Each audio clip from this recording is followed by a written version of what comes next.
Okay, folks, every once in a while I wonder if I'm going to have something to talk about, and just like that, the universe provides. Herschel Walker is running for senator in Georgia, and on the campaign trail, he pops out with a good one. He says, "Science used to say that men came from apes. Well, if that's true, why are there still apes?" Okay, well, if you have any kind of basic understanding of evolution, you'll understand why that's the case. There is an answer to that question. If you don't have a basic understanding of evolution, let me try and give you one here. When you have a species, like originally there were no such things as dogs, there was just wolves. There were wolves out in the wild, and you had wolves and nothing else. But then men came into the picture. And when men came into the picture, they exerted an evolutionary pressure on certain wolves. Not all wolves, because not all wolves came into contact with men. But the wolves who did come into contact with men and formed the kind of symbiotic relationship that we now have, where the men basically use the wolves to kind of help keep them safe and to help them hunt for food and to do all that kind of stuff, they basically turned wolves into dogs.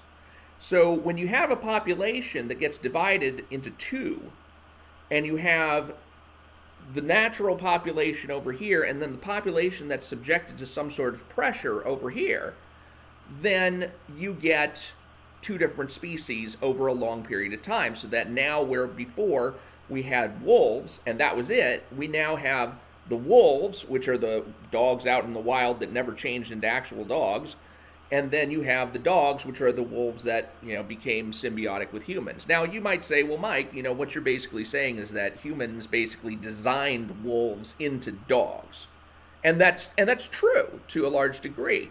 You have humans who exerted selection pressures. Humans basically took the kinds of dogs they wanted and made more of those dogs.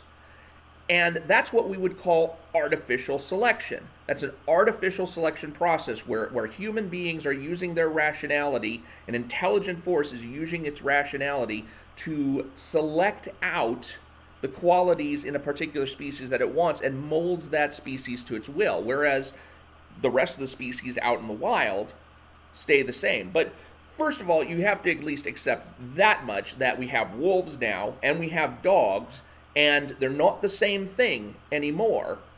And although I don't know if they're still capable of interbreeding or whatnot, I think once you hit the speciation barrier, generally that stops. But wolves and dogs are still pretty close, so I'm not really sure if that's the case. But you've got wolves, you've got a species in the wild, and you've got dogs. You've got a species that has been domesticated, and that's through the pressure of artificial selection.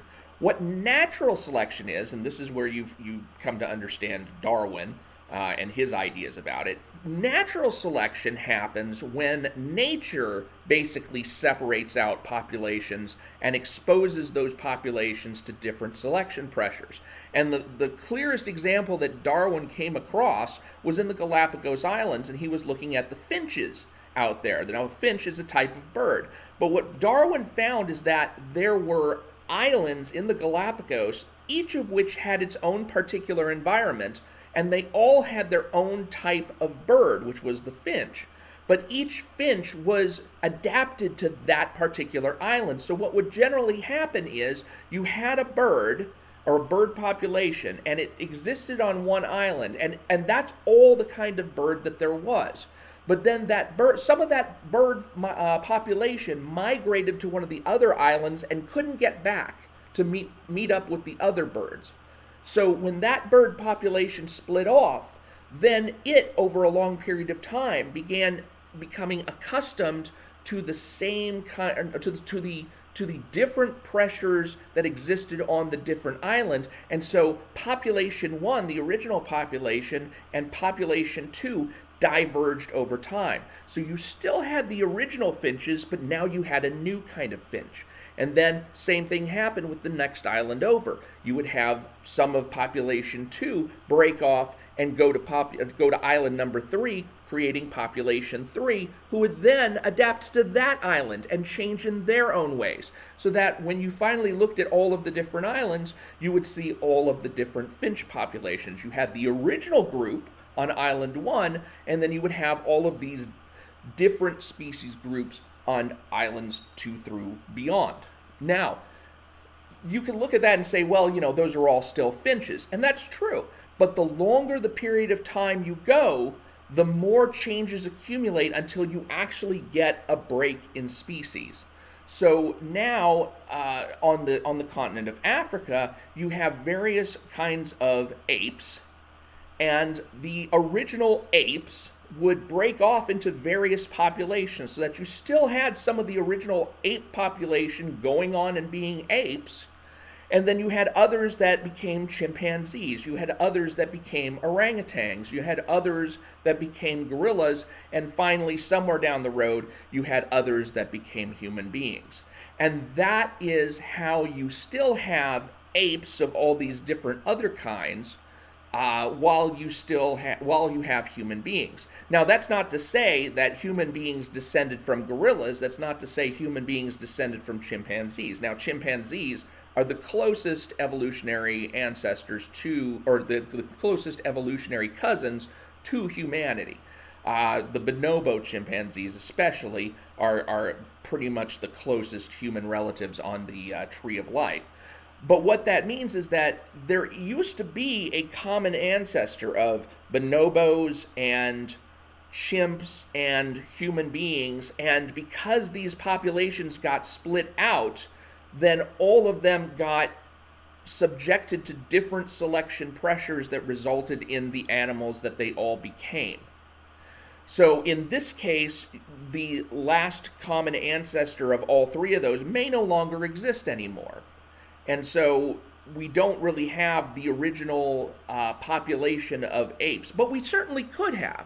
There's nothing that would have prevented, aside from circumstance and history and just chains of events that we have no way of knowing, there's nothing that could have said that, 15 million years ago, the original ape population would have split off a group that eventually became humankind, and then apes, just that original ape population, could have continued all the way down to the present day. Nothing's saying that couldn't have happened. It just really didn't in this case.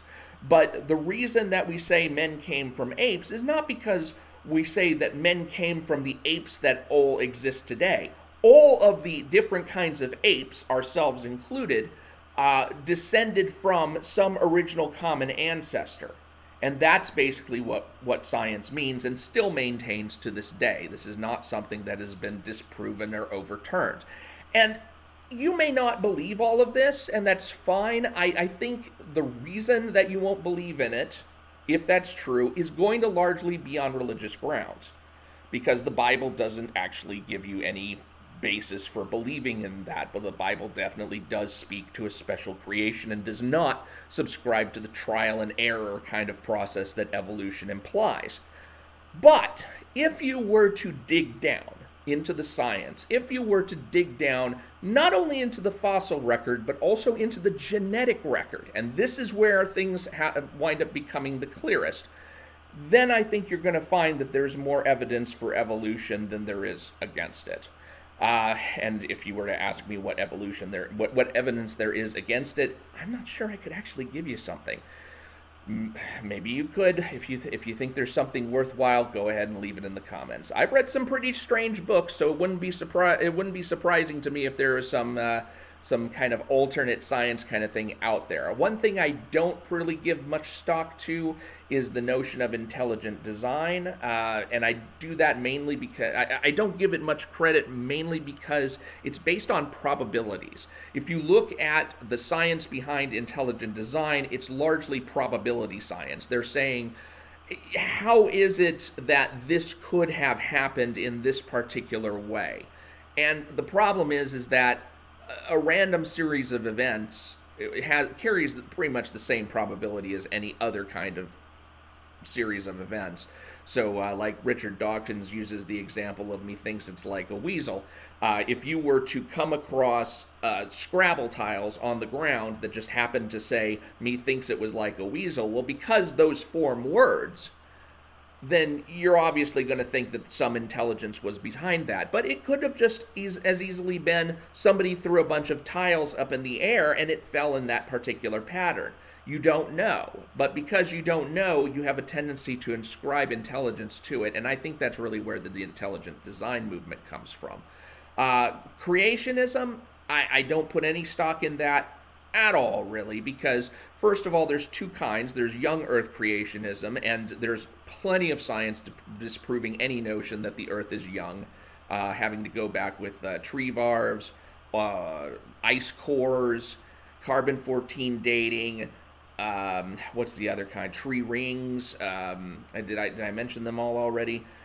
Lake varves and such, and they all correspond in such a way that you can take them back going at least 40,000 years, and once you've gone back that far, you've already thrown all young Earth creation theories out the window, because young Earth creation only allows for 10,000 years at most. Old Earth creation theories, well, I mean, once you've thrown out young Earth creation, the only thing you're really trying to do is keep the biblical narrative intact, and if that's all you're really trying to do, then why are you even bothering? I don't know of any particular other alternate scientific theories. I do know that there's some alternate scientific theories that go on within the evolutionary crowd. For example, there's a book that I have yet to read. I bought it so many years ago called The Upright Ape, and it's a book that suggests that our common ancestors with all of our other ape species actually walked upright, and the genetic switch that made apes go to the knuckle walking example is something that actually developed in the later generations, and we humans actually have maintained the upright stance of our last common ancestor. Well, I have no idea whether there's any validity to that, but it just goes to show you that there are kind of alternate ideas within evolutionary science itself.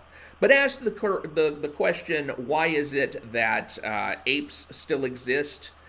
Which is really, why is it that there are apes of other kinds that exist when humans exist, if humans descended from apes? Well, it's because all of these creatures descended from some kind of ape originally. That ape population has since split into all of the different ape populations that we see today.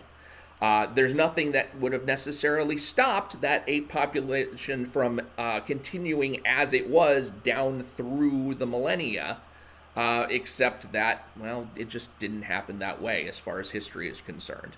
So, I don't know. Hope that answers your questions, and let me know what you think in the comments. I'm Mike Partika. Thanks for watching. Do subscribe, and I will talk to you later.